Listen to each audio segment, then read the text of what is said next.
Hello बच्चों, नमस्ते। I am M के गौर। 10th क्लास के इस वीडियो में टाइप्स ऑफ रिफ्लेक्शन समझना चाहते हैं बच्चों की। रिफ्लेक्शन के टाइप्स क्या कितने होते हैं बच्चों? रिफ्लेक्शन दो ही टाइप का होता है, एक रेगुलर और इरेगुलर रिफ्लेक्शन। रेगुलर रिफ्लेक्शन में क्या होने वाला है कि जो रेज आएंगी पैरेलल आएंगी और रिफ्लेक्शन के बाद पैरेलल ही चली जाएंगी, मतलब डिफाइनेड डायरेक्शन में रिफ्लेक्शन के बाद चली जाएंगी, तो उसको रेगुलर रिफ्लेक्शन कहते हैं। लेकिन यदि माना पैरेलल रेज आए और किसी सरफेस से रिफ्लेक्शन हो और वो इनडिफाइनेड डायरेक्शन में चले जाए, कोई इस डायरेक्शन में, कोई इस डायरेक्शन में, कोई इस डायरेक्शन में, तो इरेगुलर रिफ्लेक्शन होगा।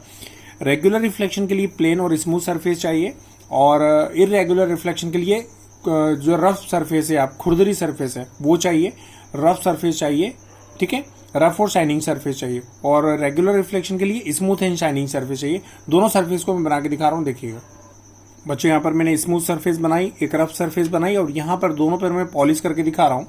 तो यहाँ पर बच्चों स्मूथ एंड शाइन और रफ एंड शाइन सरफेस। अब मैं रेस पैरेलल लेके आ रहा हूँ, यहाँ पर भी और यहाँ पर भी। अब बच्चों देखिए, मैंने ये रेस पैरेलल लेके आ रहा हूँ, मैं स्मूथ एंड शाइन सरफेस के ऊपर स्ट्राइक कर रहा हूँ, और इन पैरेलल रेस को मैं रफ एंड शाइन सरफेस के ऊपर स्ट्राइक कर रहा हूँ। ये जो सरफेस है प्लेन है, तो ये जो रेस है रिफ्लेक्शन के बाद एक डिफाइनेड डायरेक्शन में जाएंगी, फिक्स्ड डायरेक्शन में जाएंगी। लेकिन ये जो रेज हैं, ये रे इस साइड चली जाएगी, ये रे ऊपर चली जाएगी, ये रे इस साइड आ जाएगी, मतलब इनडिफाइनेड डायरेक्शन में जाएंगी। तो ये रेगुलर रिफ्लेक्शन होगा और ये इरेगुलर रिफ्लेक्शन होगा। रेस को मैं ऐसे पैरेलल ले आ रहा हूँ और रेस को सभी अलग अलग डायरेक्शन में ले आकर दिखा रहा हूँ, देखिए। तो देखिए बच्चों, रेज है डिफाइनेड डायरेक्शन में जा रही है, एक फिक्स डायरेक्शन में जा रही है, और ये अलग अलग डायरेक्शन में जा रही है क्योंकि सरफेस कैसी है, रफ है।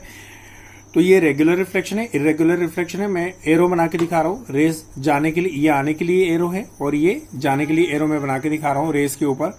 ये देखिएगा यहाँ पे, ठीक है बच्चों, ये जाने के एरोज हैं।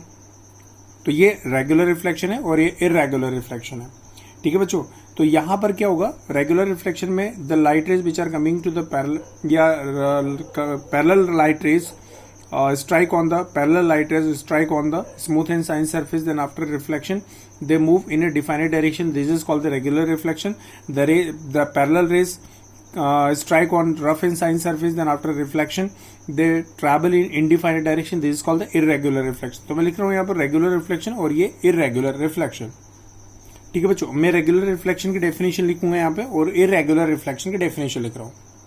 रेगुलर रिफ्लेक्शन डेफिनेशन एक बार फिर से बोल रहा हूँ। द पैरेलल रेज कमिंग या parallel rays strike on smooth and shine surface, then after reflection the travel in definite direction. This is called the regular reflection. And the parallel rays strike on its rough and shine surface, then after reflection they travel in indefinite direction. This is called the irregular reflection. ठीक है, जो definition लिखी है मैंने, when the parallel light rays coming strike on a smooth and shine surface, then after reflection after reflection they move in definite direction. यहाँ पर लिखना पड़ेगा they move in definite direction. They move in definite direction या they travel in definite direction. This is called the regular reflection. ये regular reflection का example है, इस मतलब डायग्राम है। अब मैं लिख रहा हूँ irregular reflection। इसमें लिखना पड़ेगा the parallel rays coming from the parallel rays strike on smooth and shine rough and shine surface. The parallel rays strike on rough and shine surface, then after reflection they move in indefinite direction. This is called the irregular reflection. देखिए बच्चों, लिखा मैंने the parallel rays strike on rough surface and shine surface, then after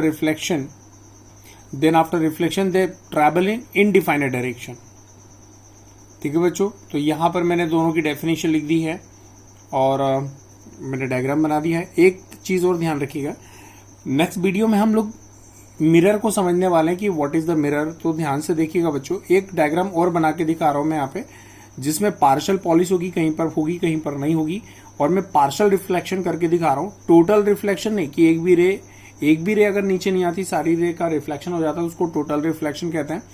और यहां पर मैं क्या कर रहा हूँ, पार्शियल पॉलिश कर रहा हूँ, तो कुछ रेज रिफ्लेक्ट होंगी, कुछ रेज नीचे चली जाएंगी, तो उसको बोलते हैं पार्शियल रिफ्लेक्शन। मैं डायग्राम बना के दिखा रहा हूँ, देखिएगा बच्चों। ये स्मूथ सरफेस है, मैंने यहाँ पर पार्शियल पॉलिश की देखी, यहाँ पर पॉलिश है, यहाँ पर नहीं है, यहाँ पर पॉलिश है फिर नहीं है, यहाँ पर पॉलिश है फिर नहीं है, इस तरीके से। अब यहाँ पर मैं क्या कर रहा हूँ, पैरेलल रेज लेके आ रहा हूँ और इस सरफेस पर टकरा रहा हूँ। देखिए बच्चों, देखिएगा यहाँ पर जो रे है वो पॉलिश के ऊपर टकरा रही है। यहाँ पर पॉलिश हो तो ये रिफ्लेक्ट होगी, लेकिन यहाँ पर पॉलिश नहीं है तो लाइट रे नीचे निकल जाएगी बच्चों। देखिएगा आप यहाँ पे, ये लाइट रे क्या होगी, नीचे निकल आएगी, मतलब इसका रिफ्लेक्शन नहीं होगा।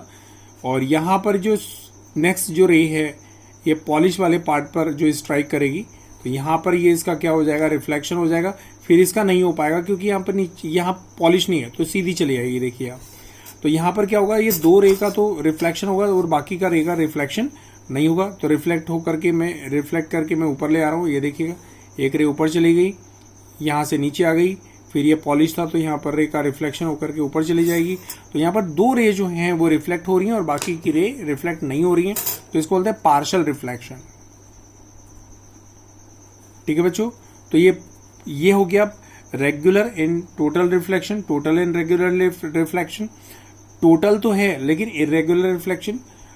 यहां पर रेगुलर तो है, पैरेलल रेज आ रही हैं, रेगुलर तो है, ठीक है, लेकिन टोटल रिफ्लेक्शन नहीं है। तो बच्चों यहां पर अगर अपन इस मिरर के सामने अगर खड़े हो जाएं, मतलब इस सरफेस के सामने खड़े हो जाएं, तो जो इमेज है आधा अधूरा बनेगा, तो इसको मिरर नहीं कहोगे। इसके सामने खड़े हो जाएं तो मिरर जो इमेज है आपकी टेढ़ी मेढ़ी बनेगी, तो इसको भी मिरर नहीं कहेंगे। यहां पर जो है अगर मैं बात कर रहा हूं कि इसके सामने खड़े हो जाए तो इमेज जैसी वैसी की वैसी बनेगी, सेम साइज की बनेगी और वर्चुअल बनेगी। तो मिरर इसको कहते हैं जो आपको रेगुलर रिफ्लेक्शन दे और टोटल रिफ्लेक्शन भी दे। तो बच्चों डेफिनेशन भी यही मैं बोल के दिखा देता हूं, मिरर की डेफिनेशन। ठीक है, तो mirror is a device which gives to the total reflection and regular reflection, this is called the mirror. अब मिरर की डेफिनेशन और मिरर के जो टाइप्स हैं उसकी डेफिनेशन नेक्स्ट ही वीडियो में ले लेते हैं, क्योंकि ये वीडियो बड़ा हो जाएगा। तो इसका स्क्रीनशॉट ले लीजिए। आज के इस वीडियो में इतने काफी। Thank you so much.